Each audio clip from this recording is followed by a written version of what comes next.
Well, thank you very much for joining us today for our 273rd Coffee and Conversation. Wow. And again, we have a marvelous topic, but before we get going, and you're going to have to listen to my admin announcements, I'd like to get James Daigle. James, where are you?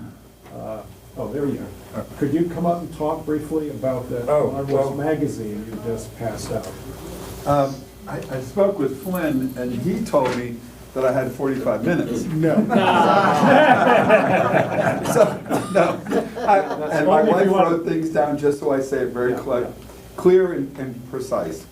The magazine is all about connection, so it's about connecting everybody together. You'll read more about my dad in there, whatever. We also, a big chunk of the editorial, the writing, the photographers are veterans who are learning the craft or just practicing it or have graduated from school with that degrees. And then what else did you write here? Can't even read. So it's about bringing the community together. It's about telling stories and sharing. So if you have stories, call us. Thank you very much. How often is this published? How does one get it? Because I was retired, I thought I was golfing for days, but it's not happening more. We're doing it 6 times a year with special issues, like certain times a year we'll have a full issue, but just 6 times a year and more meat inside of it rather than trying to do it every month. It's just a nightmare. But thank you, and I hope you enjoy it. How do you get it? Oh, yeah, How do we get it? yeah. Oh, that's on the bottom. Give him some money. There's a, Okay. So there's a card. So there's a card in there, but also there's ads. You can go to our website and subscribe, and we've underfunded it because we did weird. Anyways, so if you do that, you'll see inside there, and we'll send it to your house. I don't write them. She writes them because I have terrible penmanship, she says. So we'll send it right to your house every time it comes out. All right? And if I may say, since I'm in the back room and I'm the other half of him, the magazine cannot continue unless we have advertisers. Unfortunately, printing is hugely expensive. This time we basically printed for our first edition 4,000 issues. And we are only 3 weeks into this, and we literally have handed out copies to veterans. We probably only have 800 copies left. So it has been a huge success. We are hoping that the next time we can maybe do 6,000. But we really, really, really need support of subscribers. It's $24 for 6 issues. So please tell all of your friends and family to go to our website. There's a couple advertisers ads in there that you can scan your QR code. But more importantly, if you know of anybody who owns a business that values veterans and would like to help us support the magazine, we would really appreciate it. So we need those guys to step up and take out an ad. So thank you. Good. Thank you, Father. Thank you. One of those. Okay, so a few upcoming announcements. I'd like to highlight our next couple of talks. Certainly this one's going to be marvelous. But on the 13th of April, in fact, in April we're going to have 3 talks. 13th of April, good old Flint Whitlock, our gentleman historian, noted author in the background, will give another one of the special presentations. And this is about the Nazi massacre of over 600 men, women, and children in the French town of Oradour-sur-Glane. And I think, Flint, you visited that town, right? This past summer? This summer. So again, unfortunately, this massacre occurred just after the beginning of the D-Day invasion.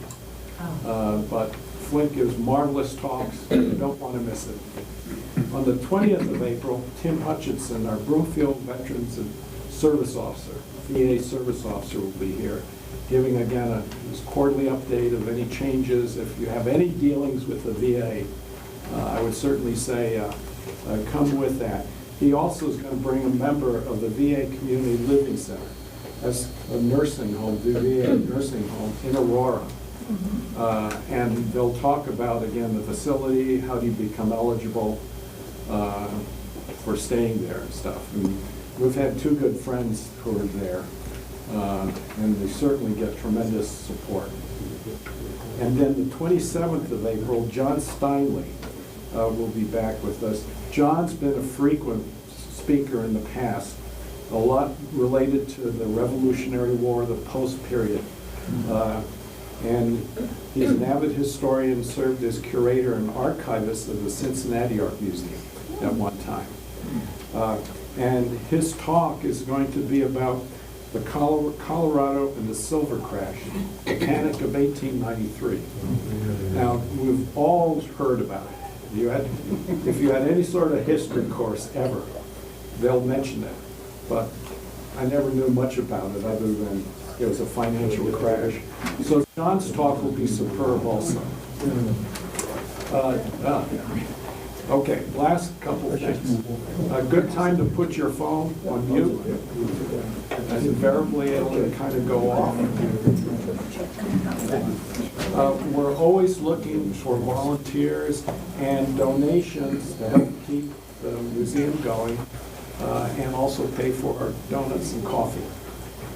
So you'll see a little donation area in the back, also with information about the museum and how to become a member. So we hope you'll consider that as well. That is one of the major ways of showing to the city that we definitely have support and should continue. So I think Mike, I have an announcement. Yeah. Oh, yes, Please. Mayor. I'm Bear Owen, I'm on the board here, and I want to announce that a week from today, on Saturday the 30th, there is a Vietnam Veterans Appreciation Day at Denver Lutheran Hospital out in Wheat Ridge from 2 to 4 in the afternoon. And if you are a Vietnam veteran or the relative of the Vietnam veteran, I'll give you the information so you can RSVP, and they'd like to see a big turnout down there. Thank you. Okay. Well, without further ado, Fred, do you want to start? Okay, Explain the process? To test my microphone, are you hearing me in the back? Let me just add two things. The Veterans Museum has a Speakers Bureau. Lou Roman runs that.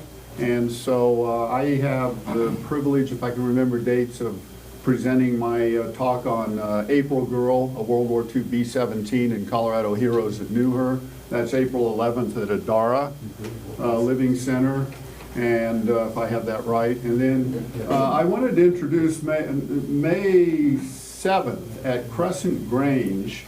We're doing a very neat talk on the Whatke family. And we have Ben Whatke and his sister Rose Stonehawker and Bill Stonehawker, and they're renowned in Broomfield for the Whatke open space that's out at Sheridan and 144th. Okay, so we'll be doing their amazing 200-year history in Germany. So that's going to be at the Crescent Grange May 7th. Today I'm kind of a moderator. We have rehearsed this. Little under an hour is what we came out, but you asked Joe a question, you can't shut him up, so be patient. Wouldn't want to. And so it's a privilege of mine to tell you about my neighbor, Joe McGowan and Babette Andre.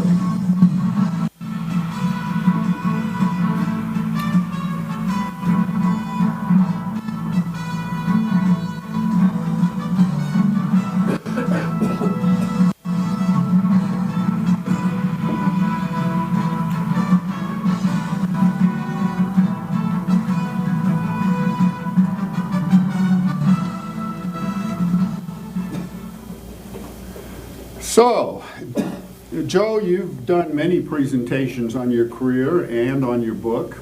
We have your books here. And you have a substantial internet presence. And you've provided formal instruction in journalism around the world. Introducing Babette Andre. Babette is a laureate in the Colorado Aviation Hall of Fame. And that came about because she was the editor of Wings West magazine, and she produced a groundbreaking aviation chart, putting all of Colorado together on one planning chart, where before, if you buy government charts and you fly little airplanes, you have to buy 5 different charts. You need 6 sectionals and 3 whacks. And they fold out like this in the cockpit, and you're doing this. So that was a major advance. You were also a war correspondent in Vietnam, and you were a flight instructor specializing in mountain flying and other things. So you're here to help today. When you hang out with Joe and Babette, you're going to meet some, you're going to be able to rub shoulders with some famous aviation luminaries.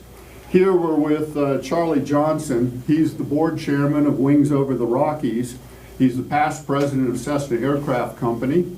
He flew Thunderjets in Vietnam. Neat guy. And last October, Joe and Babette invited me to the banquet of the Colorado Aviation Hall of Fame, and we're members of the Colorado Society for Aviation History. Colorado Aviation Historical Society. Okay. And so here in the audience, we have Joe and Babette. We also, seated next to us was Lieutenant Colonel James Harvey. He was a World War II Tuskegee Airman. And Colonel Harvey celebrated his 100th birthday last year. And then just a month or so ago, I was invited to the surprise birthday party of Walt Barbo at Wings Over the Rockies. It was his 100th birthday party. Wow. He was a P-38 pilot in the Pacific in World War II. He spent his career as an FAA administrator, and I mention that because his job was administering the Airport and Airways Trust Fund, which my dear old dad was on the original planning committee for that in the 60s. He's a founding member of Wings Over the Rockies, and he still flies his high-performance Cessna Turbo 210. Right, took it on a ride. There's a theme here that should be inspiring to those of us in our 70s, 80s, 90s who are beginning to complain about our aches and pains. Because when I met Walt Barbo, it went from, oh, I'm aging, to, oh my gosh, I've got to keep going another 30 years. And this was in the news just last month. I'm trying to go meet Mr. McGinty. He had his 100th birthday. He flew 29 B-17 missions in World War II as a waist gunner. And he has advice for longevity. Don't take things too seriously. Don't drink too much beer, but drink enough. In fact, Lucky was a speaker here, was one of our CNC speakers. So Well, then you have a contact for him. Yeah. Oh, good, okay. I don't, if it's still valid. I need to. My April Girl presentation does Colorado Heroes. Okay. Fred, the organizer of Walt Barbo's 100th birthday is right here in the front row. Cindy. Cindy. Yeah, Yes. Cindy Jewell. She put that whole thing together, and it was a surprise for Walt. Wow. Thank you, Cindy. Thank you. Yeah. I would mention one other thing, that Walt's goal was to always fly every year on his birthday. This year was no different. He was able to fly on his 100th birthday. As he came in at the end of his flight and was landing, the controllers at the tower actually wished him a happy birthday. Neat. Yeah. All righty, Joe, you grew up in Wyoming. So how did you get a start in journalism? My father was a newspaperman, and I wanted to get into the same business, but I had to learn the English language before he would bring home a case of type for me. And so my mother taught me the English language when I was 4.5 years old. And then they brought home a case of type, and I would set one paragraph. My dad would give me a clipping from a newspaper, and I would set one paragraph, and then he would proof it and show me any errors that I had made. What was your native language? I asked you. Wyomingese. Yeah. And you were in the Navy, right? I was in the Navy. I had it really rough. I was assigned to a small ship based at the mouth of the Milwaukee River in Milwaukee. And we had only half of a crew, and then every 2 weeks we got the other half and we took them out for training. And because of you and men like you, the Canadians think twice about invading.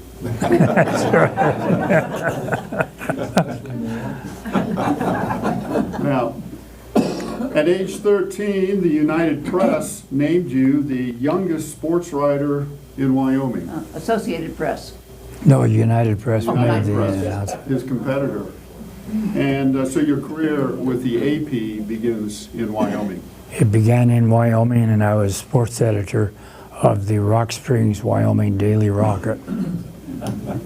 And so in Wyoming, you begin meeting very interesting people, like Starkweather. Charles Starkweather was captured in Wyoming, and I rushed up and interviewed him in Douglas, Wyoming. Okay, and then in the foreword of your book, Babette writes of your support for the Code of Ethics for Journalists, but that's after she tells the story of the missing telephone mics and how you scooped a major murder trial in Miami. I hate to tell this, but I did. I took out the little device in the mouthpiece of all the payphones there in the courthouse. And so I was the only one that was able to call his office. I love it. And for that, they got you on the CIA, right? Yeah.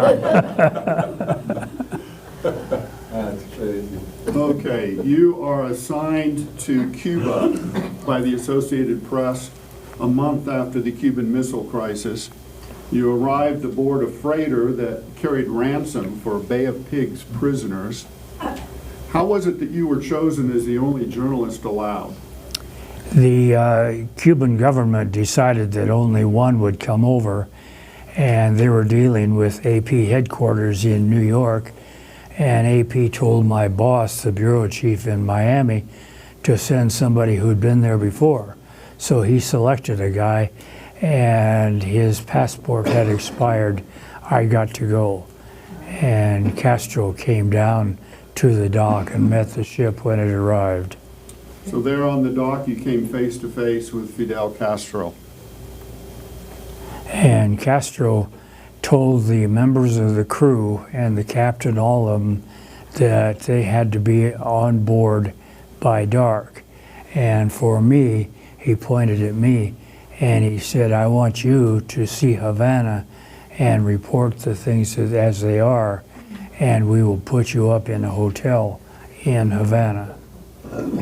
So I spent the day with Fidel. And amazingly, Castro himself and his entourage gave you a tour of the Hemingway mansion. Okay, you talk about that, Joe. Okay, they took me to the Hemingway mansion, and there was a bodyguard, I guess you'd say, or a house guard. And when he saw Fidel and all of us arriving, he jumped up. He was mostly asleep, and so he then took us through the Hemingway house. And Castro commented that Hemingway had always had a weight problem and was constantly trying to take off weight. Well, let's see, Bill, you've toured. Yes, I did. Yeah, I have. I've taken those same photographs. I went in 2017, but it's still the same. And this is where Hemingway wrote Old Man in the Sea Correct. and others. This is after he left Key West. Yes. So this video is online. Now, as well, Castro gave you quite a tour of much more of Havana. He did indeed. We went throughout the whole city. We stopped at a restaurant, And it was interesting how the people just doubled their efforts to take care of him when he was there having lunch. And I have to say that everybody thinks of Fidel Castro as an evil, evil man. I think if it hadn't been for 2 American presidents who were down on him, that he could have been a very positive force throughout the Caribbean. And that's just my opinion. Was that Kennedy and Johnson? Eisenhower. Eisenhower And Kennedy. and Kennedy.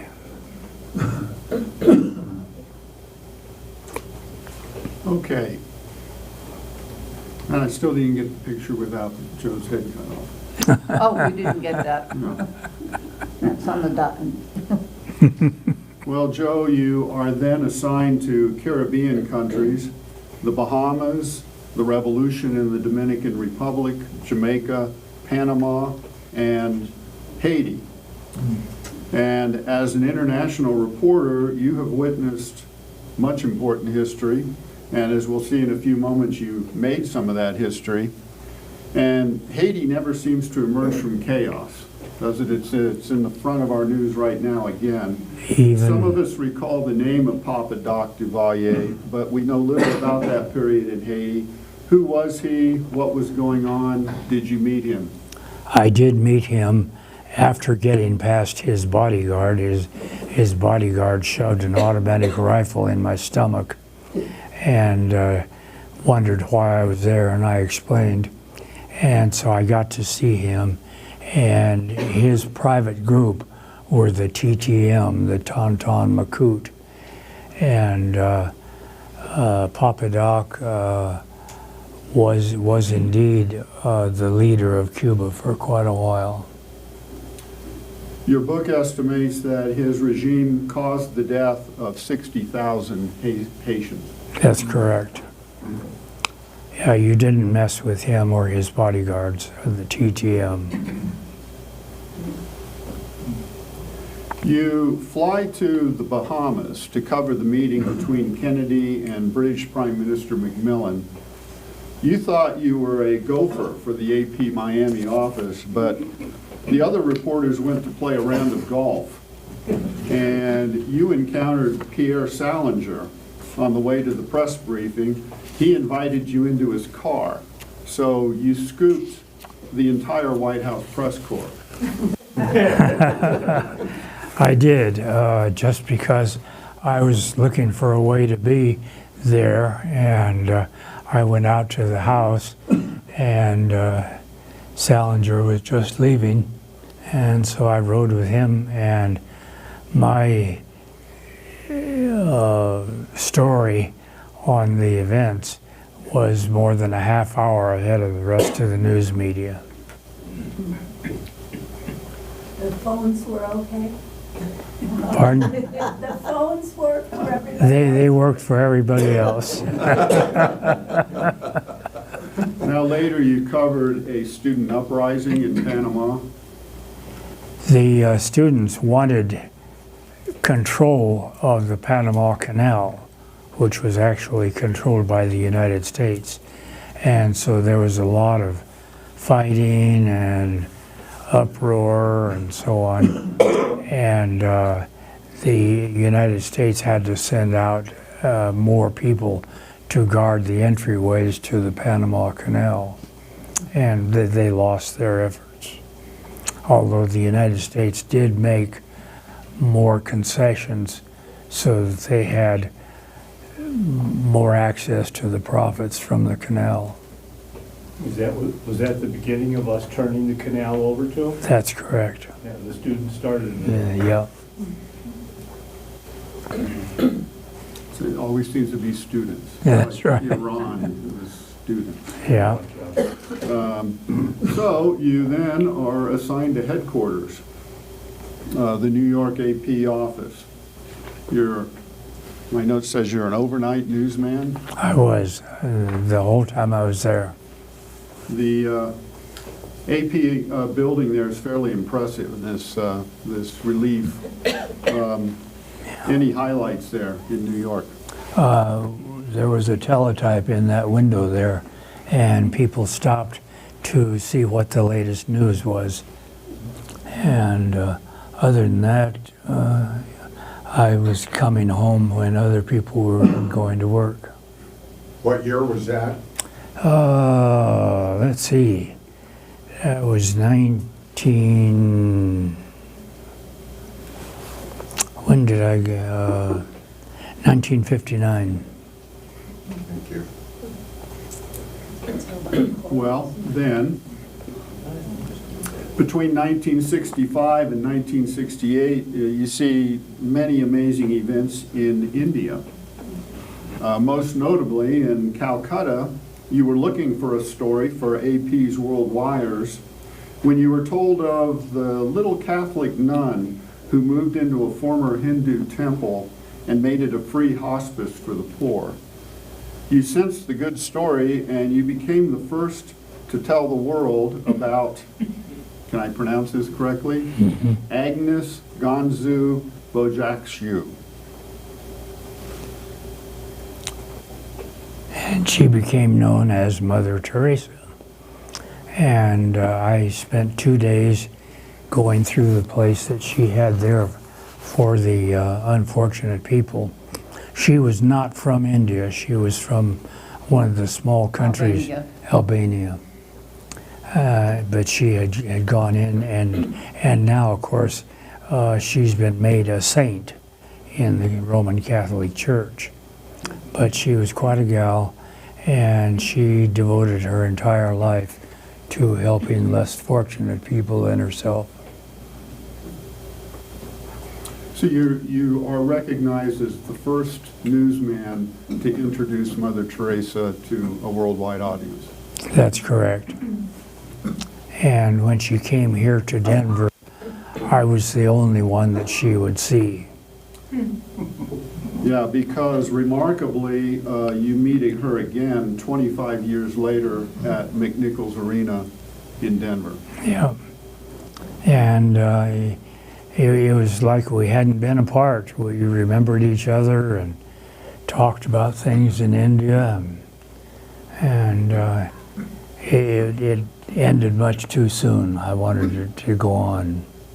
Explain how you had to make quite some arrangements with the Archdiocese to be able to... Yeah, they didn't anticipate that she would see anybody at all outside of the program. And I told them, and then I went and I got some clippings from my home and took back down to the Archdiocese. And that's when they finally allowed me to see her. In your book, you write a good deal about the contrast between India and Denver. And my own father was stationed in India in World War II, and he loved the people of Assam. Yet he always said that one must go to India to experience very wealthy people stepping over dying people on the sidewalk. You had those tremendous contrasts in India, and a very definite caste system, if you will, in India. And I, as of course a white person, why I was the top caste, and I don't know. They tried to trim what I wrote, and so sometimes I had to sneak my stories out and get them sent from somewhere else. What Yes. language did Mother Teresa use? English and Hindi. And did you speak Hindi? No, a few words, but not much. Did she speak Wyoming? Now, this slide has a picture of your son, Joe Jr. So your family was there with you. Yes, yes, he went through all of that. We had rented an apartment on the ground floor, And on the other side of us were the owners of the building. And then up above us were two families from the, which embassy? Good grief, my mind is slipping. But anyway, the one side were communists, real strict communists, and the people in the apartment above us were not communists, and they had diplomatic privilege, and so they brought in clothing and food and stuff for my son that otherwise we would have had trouble getting. Your book includes an interesting chapter on oddities and humor on the subcontinent. That's a fun read, and if I can do a pitch here, it's worth having the book just to read that chapter. Do you have just a couple snippets from that? You just never knew what was going to happen in India. The government tried to suppress the foreign correspondence in India, and unsuccessfully, I might say. Some of the agencies were more following what the Indian government wanted, but the rest of us wrote our own stories. And I had a staff of Indian journalists, and they didn't dare let their byline go out on some of those stories, so I would write the story. Was this before or after the end of British control? After? After. Yeah. That was 48. Yeah, but Yeah. there's just a lot of fun stories about the corruption and the bribery and a few other things that happened. That's when the British did it. If you have a question, please speak loudly. That Yeah. will record it. Who was prime minister during your stay in India? Indira Gandhi, We're coming to that. yeah. So in 1965, you are really in the middle of world history when war breaks out in the Kashmir. Well, the Kashmir was the beautiful, beautiful state to the north of India, and the Pakistanis wanted it, the Hindus wanted it. They finally came up with a barrier line, and the Pakistanis had the left side, the Hindus, the Indians had the right-hand side, and I went up there 2 or 3 times to cover the warfare that was going on between the two sides. Here's a picture that you took fording the Kashmiri River. Years ago, I had a CU geopolitics professor. He predicted that World War III could break out in the Kashmir. Both sides are nuclear armed, and Kashmir continues to flare up on that border. But you were there at the beginning of open conflict. No question about that. And it happened that I was with the Pakistani side. And, several things happened. At one point, an Indian Air Force airplane came over and dropped some bombs. And I have a piece of shrapnel in my house from what I picked up after the airplane left. Is that area still divided? Very much. Oh, yeah, it's full of controversy right It's now. like the DMZ between South and North Korea. Correct. Well, it's not quite that bad because it's not cordoned off like North Korea is. But continues to flare. Oh. There's the line on the map. Well, a lot of pilots in here. You had many adventures in unusual aircraft. You write about government Pan Am flights in the Caribbean, chartered flights for the federal government. That's an interesting read. And you flew aboard ancient World War II DC-3s. Here you flew a Caravel on Indian Airlines. They're notable for crashing. And the attack that you mentioned is in this small Nat fighter. It actually attacked you in the Kashmir War. Yeah. It sure did. there was very little control over either side. The front range officers were the guys that controlled the fighting that went on. And that's what happened there with the little airplane. Well, you had dinner with Indira Gandhi. How did that come about? She felt that she should meet with the press periodically. And so she set up her table in her little bungalow, and there was seats for 4 people. And they invited me as a Western correspondent. They invited an Eastern correspondent, and then Indira Gandhi and her person.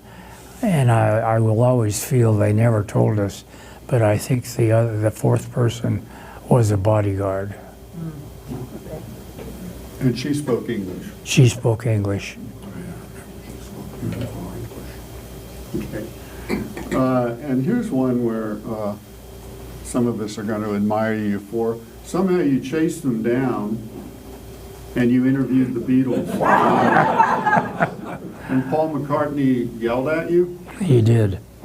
They didn't like the fact that I'd stopped them.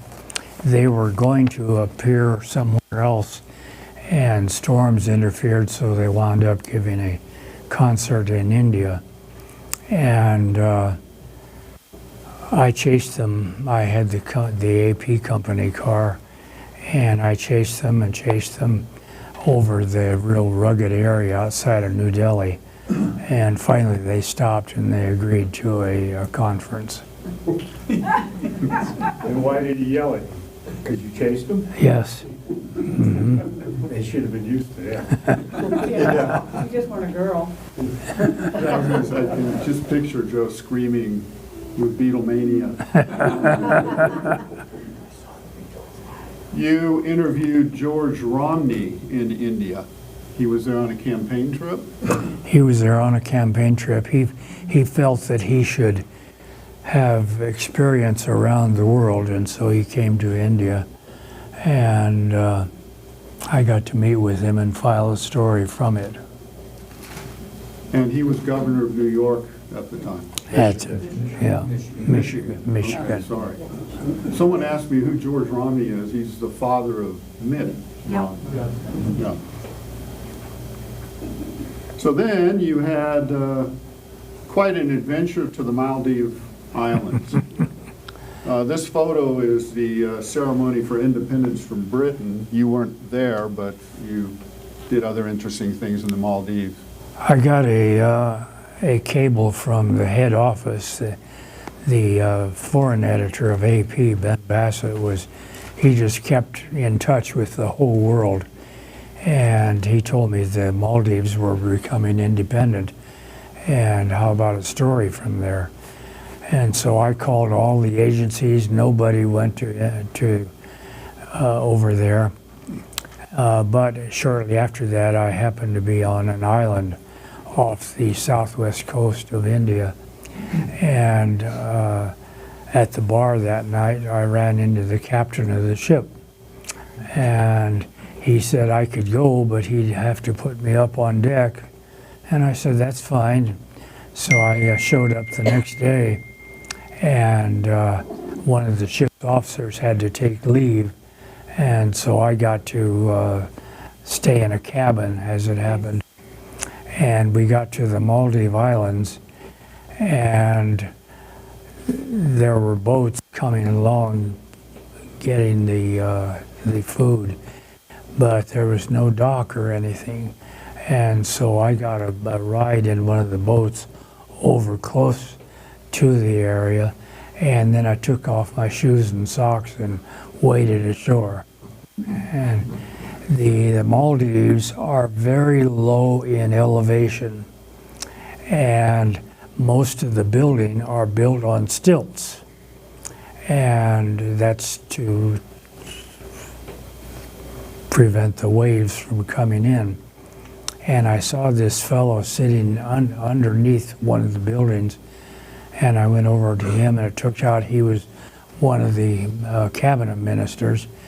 And so he told me what I should do and where I should go and the whole works. And we had tea there underneath the building.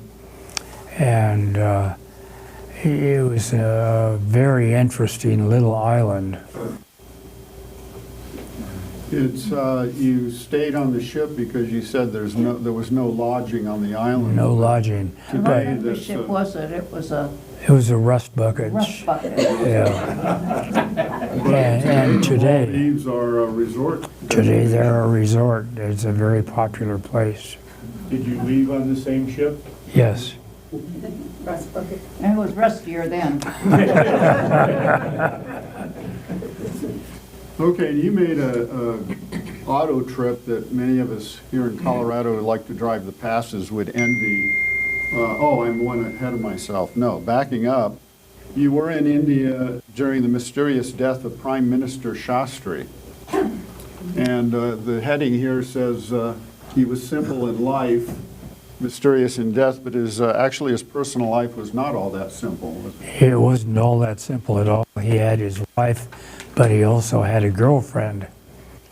And there was a lot of question about his death, but somebody, Now, both the wife and the girlfriend are in the picture. The wife is, you can't see her face, her head's down. And his girlfriend is there with a shawl. So, or his lady friend or his concubine or whatever. yeah. Two women, that's guaranteed to kill you. Yes. Okay, and as I said, driving passes, you got to travel the Khyber Pass to Kabul, Afghanistan. And I looked it up. Preceding you on the Khyber Pass was Cyrus, Darius I, Genghis Khan, and probably Alexander the Great. It was a very interesting ride. It was mostly a dirt road. And the rains, they're not that common, but the rains had left big holes and the vehicle had to go out around it and all. And finally, after a long, long drive, we went downhill into Kandahar. And that was the end of the trip, but it was a nerve-wracking trip. Did you have to come back? I came back by air. Now, the next chapter of your quite illustrious career takes you to Peru and surrounding countries. And of course, you land in the midst of political turmoil, a coup. Americans became unpopular. You write that Santa Claus was banned by the military junta. You were there to report on the 1970 Ancash earthquake. It's estimated that 70,000 people died. It was 7.8 on the Richter scale, the 10th most deadly earthquake in world history.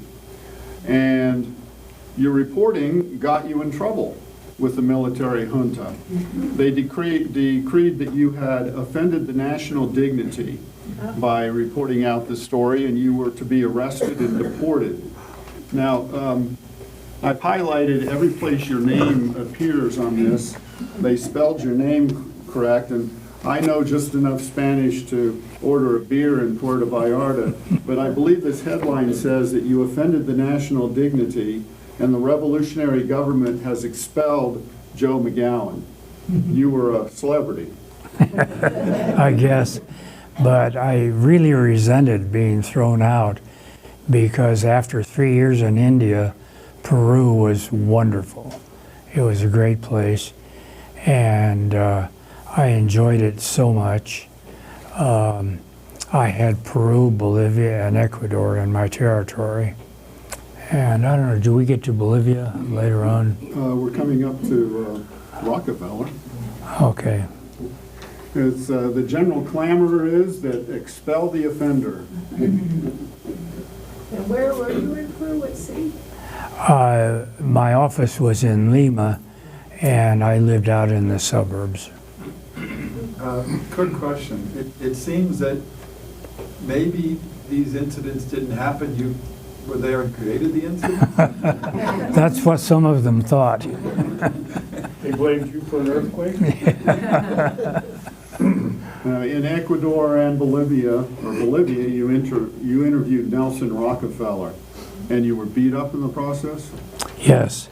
Yeah, they didn't want him to have any publicity, and so this group beat me up. Not funny. No. Why was Rockefeller there? He was getting publicity for his run for the presidency. And he presented you with this tapestry rug. Yes. It's Yankee, Y-A-N-Q-U-I, Go home. And that's because they had such high affection for Yeah. you and him and Americans. I still have that. But that's presented to you by Rockefeller. Yes. Then, on a little side junket, after being dropped off by a Bolivian Air Force helicopter, you solo skied on Mount Illimani. Illimani. All by myself. It was pretty stupid. So how did you get up there? Helicopter. Helicopter? How old were you? Oh, I would have been 30-something? 30-something, yeah. And Babette said you didn't ski the whole mountain, and Joe said, no, only halfway. Yeah. Yeah. And the ski trail took me right down into town. And this is in Bolivia? Yes. Now, another flying adventure, you write of flying out of La Paz, Bolivia. The field altitude is 13,000 feet. This Lufthansa 727 used every last foot. It's a 2.5-mile runway, and there's a picture of it on Google. But he slammed the tail on the runway in the rapid rotation. Yeah, they back up the airplanes as far as they can, and then they set the brakes and they run the engine up as high as they can get it, and then they let go. And what they do is they fly off the end of the mountain. And I was always going from La Paz, Bolivia back to Peru, and they just glided down to Peru because Peru is sea level. Okay. Well, it seemed that the AP then recognized that your life had been challenging between war in India, being deported from Peru, so you were assigned to a calmer domestic post as bureau chief in Indianapolis.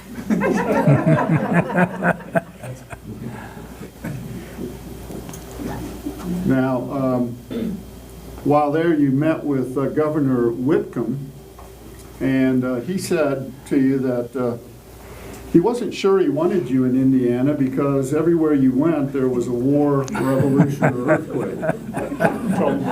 Yeah. He had been he is also a World War II hero, right? Yes, that's right. But he was almost right. In your 4 years in Indiana, there were a few tornadoes, and there was an attack of the southern cornleaf blight. Southern cornleaf blight. They blamed you for that too?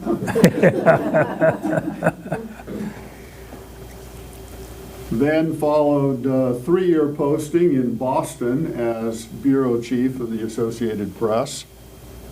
Any highlights in Boston? Not really. It was relatively calm. They were having problems with the teachers at that time, teacher contracts. What year was that? Would have been, Boston would have been, yeah, 76, 77. Yeah, that's right. You I were, worked with your competitor, UPI, at the time. oh, Yeah, we always fought with you guys. sure, you bet. Was this before or after the busing controversy in South Boston? It was during. So that would have been a noteworthy news story that you Oh, yes, yeah. Now, somewhere along the line, you booted UPI. off the papers, right? Yes, in Indiana. Indiana. Indiana had been a UPI stronghold, and I came in and I went newspaper to newspaper and tried to show them how we were better and had stories first, and I signed up enough newspapers that we became the majority by far in Indiana. At that time, AP was full of photographers. I tried jumping ship and I couldn't, so I ended up shooting fashion and lingerie, so I thank you.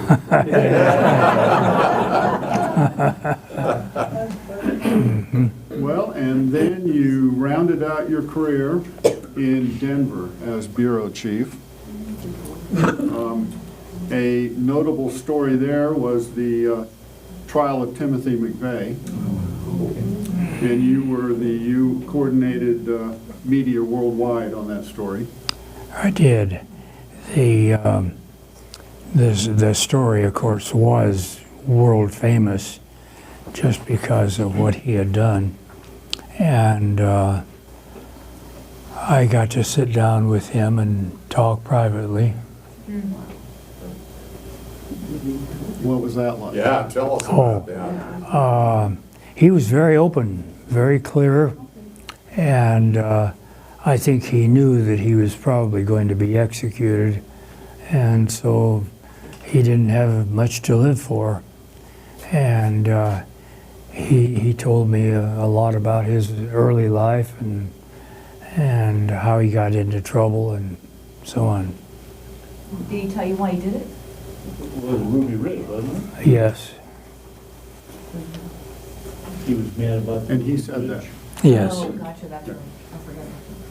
If you haven't been to Oklahoma into the museum there, it is phenomenal. Plan to spend the whole day there. It's just incredible.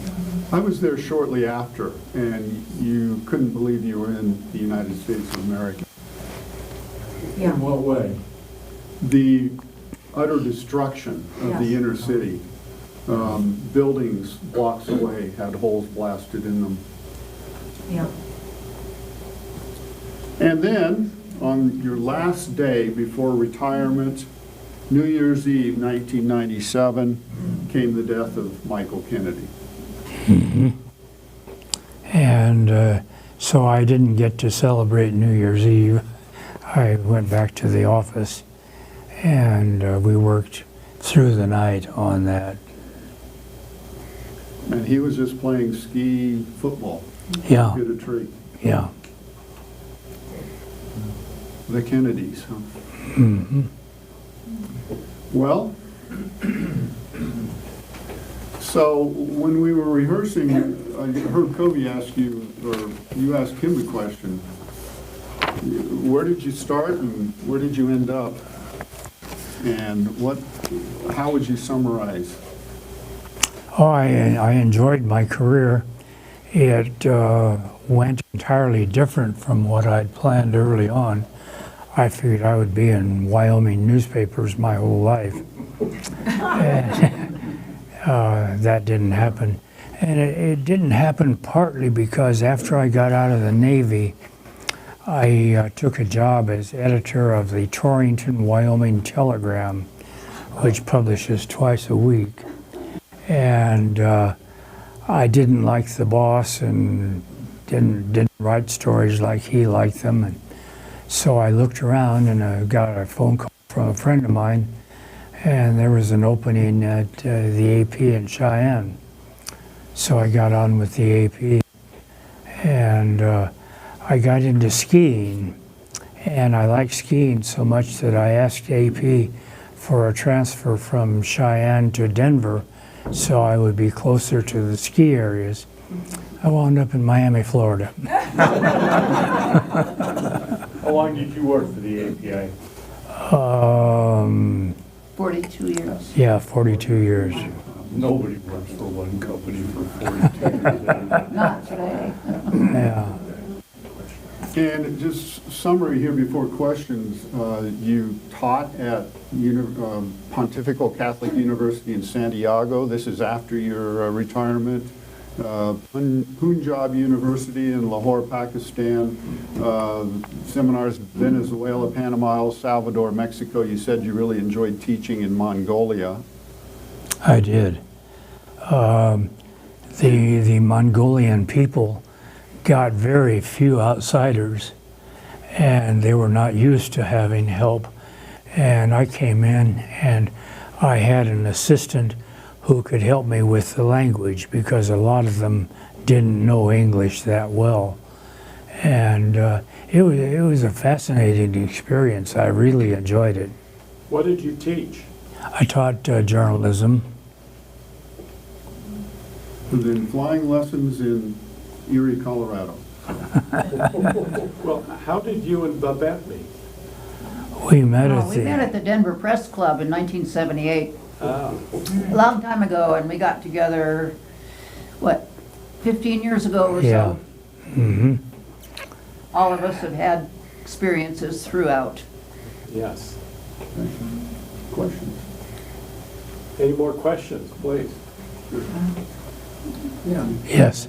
I can't help thinking about the Duvaliers in Haiti, even though they've been gone for quite a while, and Baby Doc being the last, second of them. But how much of the turmoil today can we attribute to what the Duvaliers did during their reigns?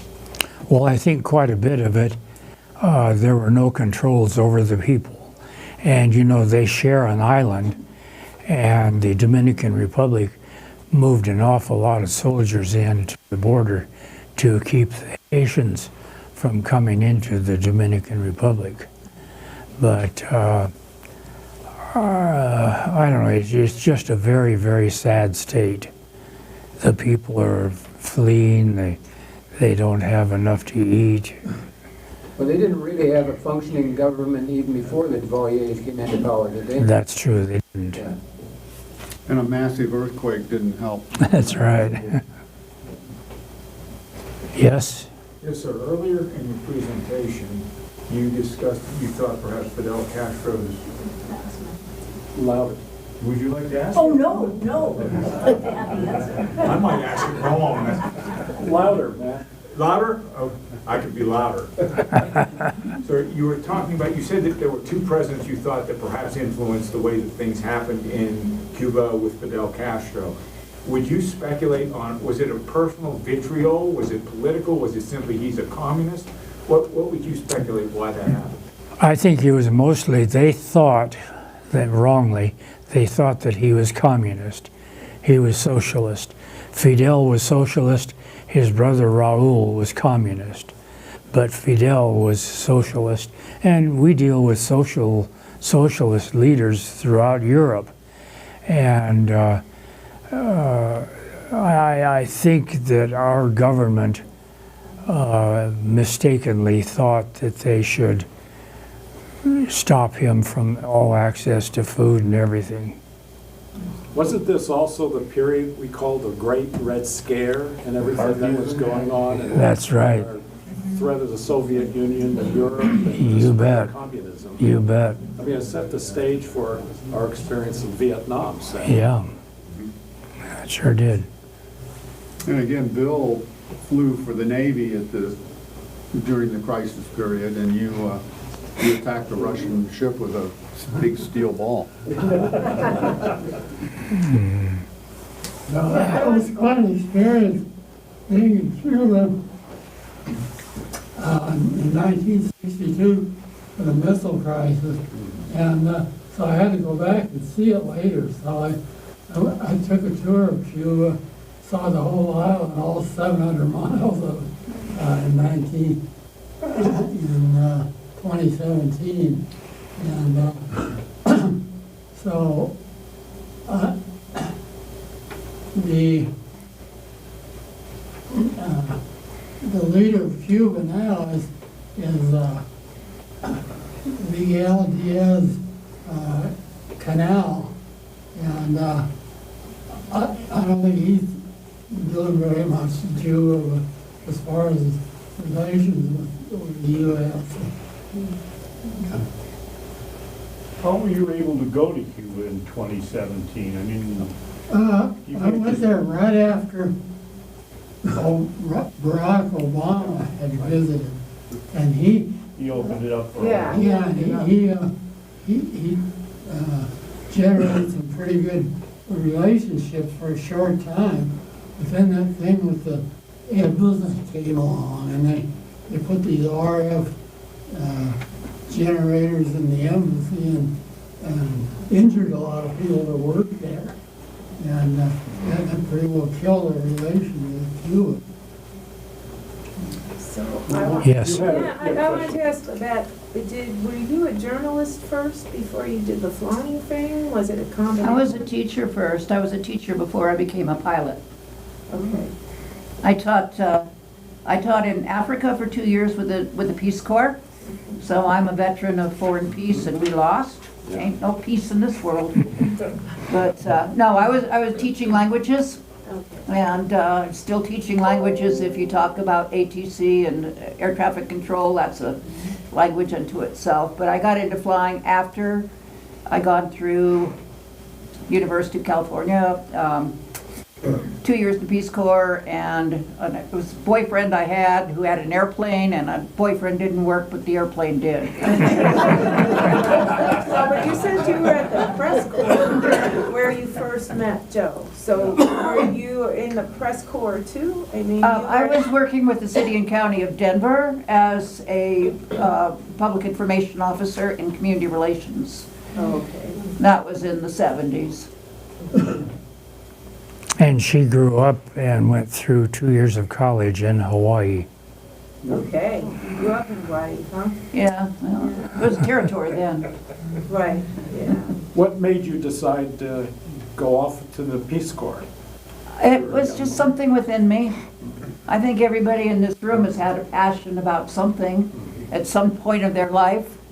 And I was very upset about the way things were going, and I was very inspired by John Kennedy, okay? So it sounded like something I wanted to do, so I did. It was hard getting in. It was worse getting into the Peace Corps than it was getting into Berkeley.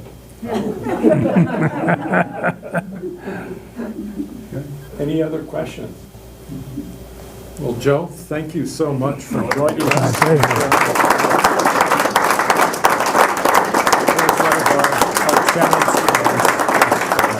Thank you. Wow, gotta put that Yeah. in the great Yes. We'd love to get you to hear more of your story in the future.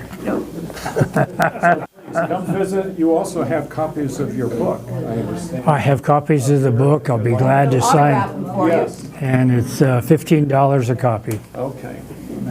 Thank you. Thank you all for joining us.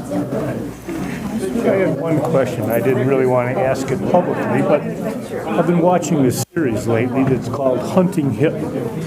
And there is some speculation that he didn't die in the bunker in Germany and escaped to South America. And in this series, I mean, they talk about Argentina and Ecuador and Peru as being full of Nazis. Did you find that to be true? Well, there were former Nazis in those countries. That's true. Okay. Yes. I've been trying to figure out how much credence there is to this story, if it's, just made up to be interesting, or, I think by now they would have discovered it. Yeah. There's some it's an interesting subject. You ought to, if you get a chance,